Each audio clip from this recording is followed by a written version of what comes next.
আপনারা কি জানেন উটকে জীবন্ত সাপ কেন খাওয়ানো হয়? জানতে হলে পুরো ভিডিওটা দেখুন।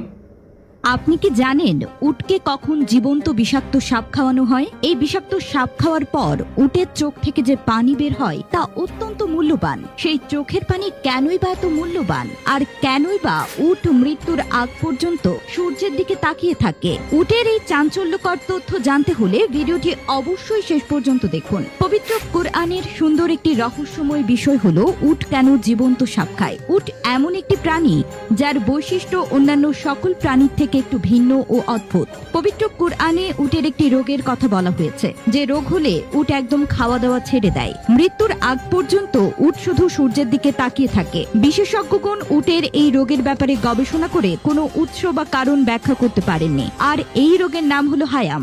অনেকেই আবার এই বিষয়ে না জেনেই উটের উপর নানান ধরনের জুলুম শুরু করে দেয়, কিন্তু আল্লাহ তাআলা উটের এই হায়াম নামের রোগের শেফা রেখেছেন পবিত্র কোরআনে। এই হায়াম রোগের মহা ঔষধ হচ্ছে উটকে একটি জীবন্ত সাপ খাইয়ে দেয়া। অনেক সময় উট নিজে নিজে তা খেয়েও থাকে।